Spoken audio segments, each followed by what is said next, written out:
Et un invité de choix qui est avec nous ce matin, c'est Arthur Junio. Merci beaucoup de prendre le petit déjeuner avec nous, ça va? Et ça va très bien, merci. Drôle d'accueil. Ouais. Oui, Et suit l'actualité aussi, oui, quand même. évidemment. Oui. Donc vous êtes auteur, comédien, metteur en scène, producteur, directeur de 4 théâtres. Et en liberté. Oui, en liberté aussi. Mais si vous êtes là aujourd'hui, c'est pour votre nouveau spectacle familial. Il était une fois, l'adaptation sur scène de la série culte. On va en parler dans un instant. C'est au Théâtre de la Renaissance à Paris. On y était, on a adoré tous les deux. Avant d'en parler, petit quiz si vous êtes d'accord, du tac au tac. J'adore les quiz, je suis mauvais mais j'adore ça. Non, c'est pas vraiment un quiz, c'est du tac au tac, c'est une petite interview rapide, fire away comme on dit en anglais. Et puis, oui, vous avez gardé une petite part d'enfance, c'est ça qu'on ressent quand on discute avec vous. Peut-être que je monte ce spectacle pour ne jamais trop vieillir et grandir. Exactement. Alors, voici les questions, c'est parti. Si vous pouvez dîner avec un héros de votre enfance, ce serait qui? Oh la vache, Babar. Babar. Le livre ou la BD que vous dévorez enfant? Que je dévorais enfant, Kik et Fluke. C'est vraiment. Bon, on ne connaît pas, je sais pas. Bon, bah, c'est très bien. Très vieille personne, pardon. Je viens de dévoiler mon âge, j'aurais jamais dû faire ça. Le film que vous pouvez revoir. Non, Pif Gadget, allez.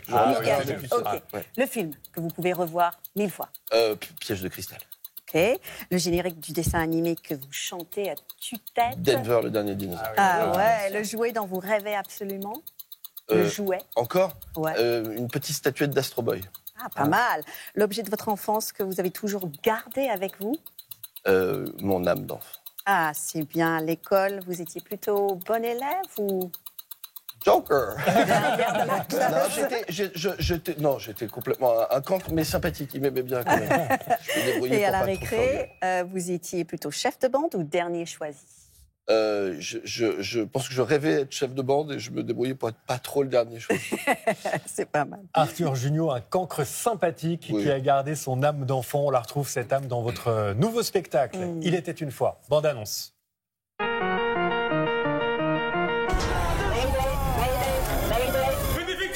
Pierre est en danger. Touche au poste de commandement. On lustre, on lave, on s'appelle sur la passerelle. Les explorateurs ont ouvert le monde partout à la ronde, ces hommes sans peur.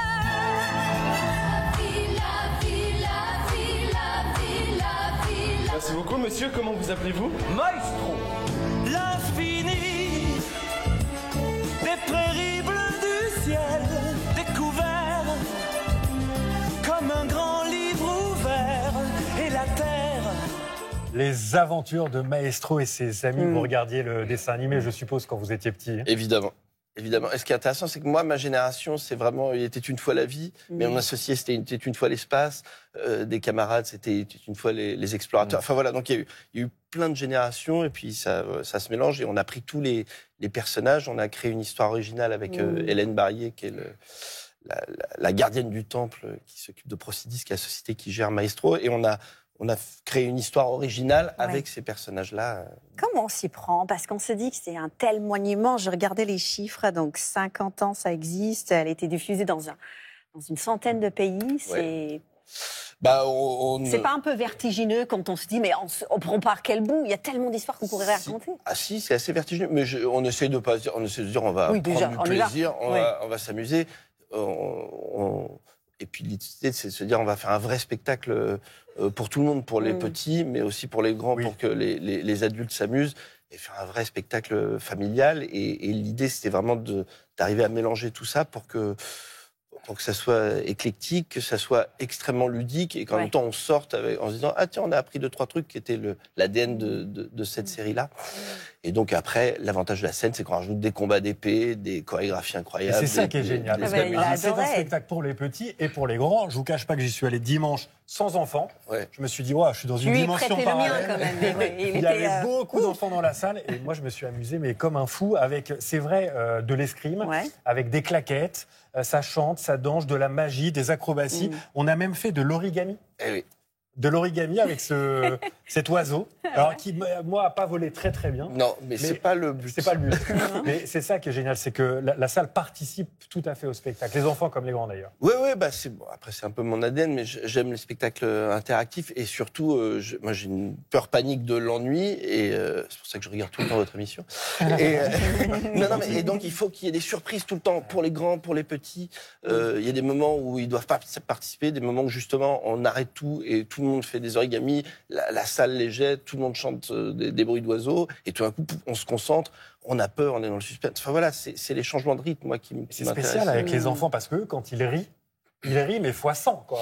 Il rit comme si c'était la meilleure blague à chaque fois, quoi. Oui, et puis il y a un côté un peu guignol par moment qui est c'est créé pour que tout d'un coup on se dit bon là ils doivent participer, tout d'un coup non fais pas ça, et tout d'un coup ça s'arrête, donc c'est tout le challenge, c'est de. Je veux saluer le travail des acteurs aussi parce que vous avez 6 talents mais tellement polyvalents, ils font des claquettes, ils jouent, ils chantent, enfin. Il y a même des saltos. Oui, il y a un peu de tout là-dedans. Et il y a une équipe aussi technique, enfin il y a un décorateur, enfin une décoratrice sublime, des musiques originales, enfin des chorégraphies. Il y a tout c'est un gros spectacle. À mon niveau, c'est tout d'un coup des gros spectacles. On se dit c'est un spectacle familial, jeune public, sauf que ça a plus de moyens que non, c'est ambitieux, c'est ambitieux. Et c'est des décors qui dansent, qui descendent. Il y a un astronaute qui vole au début. Enfin, il y a plein de choses. C'est au Théâtre de la Renaissance, le week-end et pendant les vacances scolaires. En ce moment, c'est tous les jours à 14h.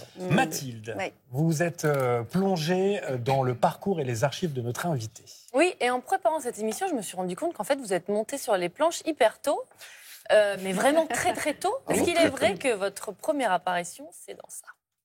Oh, je sais, mais non, mais... Il a l'air dangereux, cet homme-là. Oui. Chouchou, je t'aime. Pas moi, je t'aime plus, moi. Allez, arrête de la... Non, laissez-moi. J'ai un truc à dire, après je m'en vais. Bon, alors vite. Chouchou, je t'en mettrai plus, je te jure. La seule chose qui me ferait plaisir, ce serait que tu viennes à mon enterrement. C'est ça, je viendrai avec le petit. Allez, dites pas de bêtises tous les deux, là. Vous savez, avec la série d'emmerdements que j'ai eu depuis que je suis gosse, j'ai déjà du mérite d'en être arrivé à l'âge que j'ai. C'est le classique. Oui, un grand classique. Donc vous êtes arrivé, un soir, le petit est vraiment venu sur scène, apparemment. Il paraît. Alors, je m'en souviens pas bien. Mais il paraît, non, il paraît pas, qu'au moment il jouait la pièce et que au moment des saluts, ma mère était en coulisses avec ce petit rejeton. Et donc, elle a dit à Marianne, viens. Donc, Marianne a enlevé son faux ventre au moment des saluts et elle est rentrée avec moi comme ça. Elle a dit, le chien est né. Voilà, ça a fait rire tout le monde. Et votre père? Ah bah, j'imagine qu'il la rit. Il a dû être surpris. Oui. Un petit peu. Combien de fois vous l'avez vu, ce film culte? Oh, je l'ai vu quelques fois, mais c'est pas votre film préféré? Non, si, c'est super, mais je veux dire, ça m'est arrivé, moi, en colo, qu'on me dise des phrases, des rêves. Je comprenais pas, mais on parle. Et donc, Vous en avez un peu marre, quoi. Non, pas du tout, mais je l'ai vu 3-4 fois, c'était rigolo, mais je suis pas... c'est tout. Nous, on l'a vu beaucoup. Je connais pas par cœur... toutes les rêves. Alors, votre père, on va pas tourner autour du pot, on vous en parle à chaque interview. Ouais. On va voir d'ailleurs les premières images qu'on a de lui, c'est en 70. Génial, c'est incroyable de voir ça. Ouais. Comment vous... Il est de gauche, je tiens à préciser. Contrairement à cette image. Avec la moustache particulière. Oui, non, bon, c'était pour le rôle. Comment vous qualifieriez le lien que vous avez avec lui? Vous avez du temps? Je sais pas, vous êtes proches? Oui, on est très proches. Et vous avez partagé la scène aussi. On a partagé la scène, on s'est retrouvés sur scène, c'était assez génial. On a vécu 2 ans, on a fait 1 an à Paris, 1 an en tournée, et on s'est redécouvert, parce que personne n'est fait pour passer autant de temps avec ses parents à nos âges. Et c'était très chouette. On partage plein de choses au niveau professionnel et de notre passé. Enfin voilà, donc on a un rapport... on s'aime beaucoup. Pourtant, c'est assez rare de vous retrouver en interview tous les deux sur un plateau de télévision. Alors, j'ai regardé. Pourtant, on a dû insister lourdement pour vous réunir plusieurs fois, j'imagine. On en a fait beaucoup, quand même, parce qu'on a fait le Jour du Kiwi ensemble, donc on a fait un paquet d'émissions. Alors, celle qu'on a, c'est en 2018, c'était sur le plateau de 20h30 le dimanche. Et voici ce qu'il disait de vous. Moi, je ne l'ai pas vu venir. Il a pris des cours et d'un seul coup, sa vie a changé, basculé. Il a basculé dans la passion. Mais il a eu l'intelligence de faire des choses que je n'avais pas faites. Il a commencé par la magie, après par la mise en scène de théâtre. Si on en parlait un peu avec lui dès ce soir. Moi, j'aimerais bien qu'il nous rejoigne. Arthur Junio, il nous rejoint, il est au Splendide. Ah merde, il est là. quoi. Oui, il est là. Mais non, parce que j'essaie de lui téléphoner, parce qu'il paraît que son spectacle est formidable. Donc voilà, mais il est là. Il est là, votre fils. Bonne année. Mignon. Une petite pudeur. Oui. Comme on a tous, avec nos Ouais. parents. On a tous. C'est vrai. Moi, j'aimerais pas jouer devant mes parents. Hein. J'aimerais ça. Non, mais étrange. Eh bien, elles sont là aujourd'hui. Faites-les en vrai. Alors, c'est le moment. C'est Mathilde. Ah oui, pardon. Merci, C'est Mathilde Mathilde. là-bas. Adrien, c'est à vous. C'est le moment tant attendu. J'adore ce moment. Bon, je ne sais pas si vous racontez. allez me remercier, Arthur Junio, parce qu'une fois par semaine, un invité de Télématin a droit à un jeu qui s'appelle Action ou Vérité. Alors, je préfère vous prévenir. Faut que je mette tout nu. Pas encore. Vérité ou action. Franchement, si vraiment vous voulez vous mettre tout nu, je peux le rajouter subrepticement. Il y a 3 actions. 4 vérités, numérotées évidemment de 1 à 7.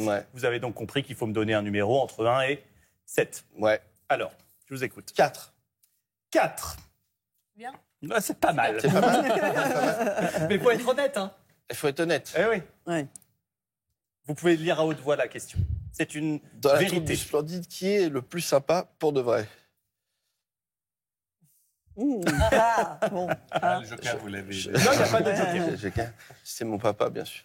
Oh, c'est trop Et mignon. à part votre papa? À part mon papa, ils sont tous tellement sympas. Non, mais en plus,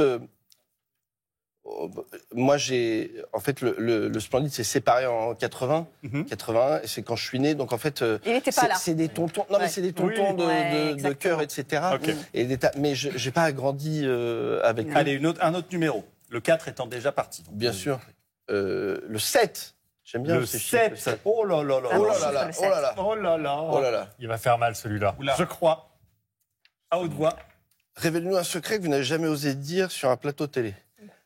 Alors, ça, c'est super. Hein. Alors, ça c'est dur. Ça, c'est super. Le problème, c'est qu'après, moi, je vais refaire des émissions et on va me dire « Ah, ben alors, vous avez dit un jour que vous avez... précisément l'objectif. Je comprends bien. Un secret, un rêve secret. Un rêve secret. Non, pas un rêve. Un vrai secret. Je sais pas. Ne changez pas la question. Qu'est-ce que je pourrais dire J'essaie d'aider. Hein. En secret... Ou un secret de fabrication du spectacle?